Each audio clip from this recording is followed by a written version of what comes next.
What if I told you that in California's capital, there are roughly 15 lobbyists for every elected legislator?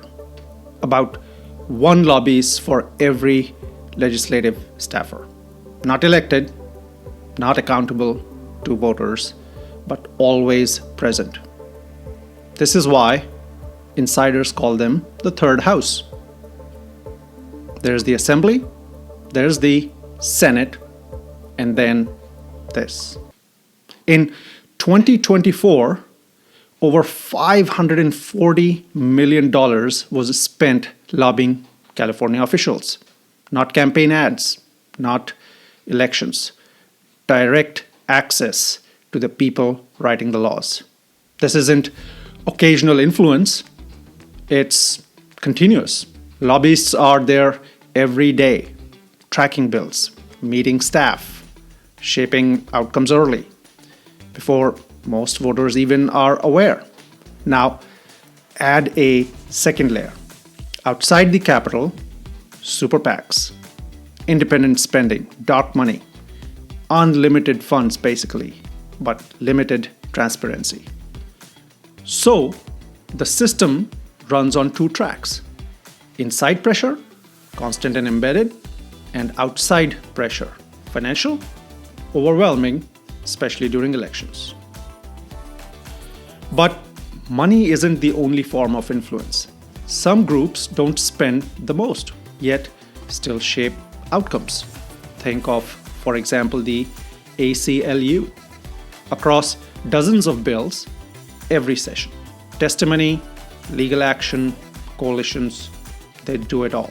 They don't overpower the system, they understand it, and they understand it well. Sometimes, therefore, the question changes.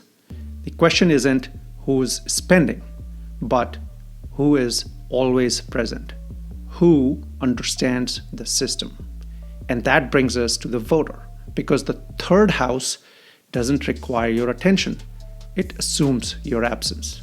Let me repeat that. The third house assumes your absence. This is exactly why your representation matters even more than what you think. When you evaluate a candidate, look past their message. Focus on something harder to see. Who are they as a person? What values do they hold true? How do they behave under pressure? Because their real test isn't public at all. It's inside the system, when incentives pull them in different directions. Do they hold their ground? Or do they adapt slowly, quietly, until there's no difference? The third house does not need total control.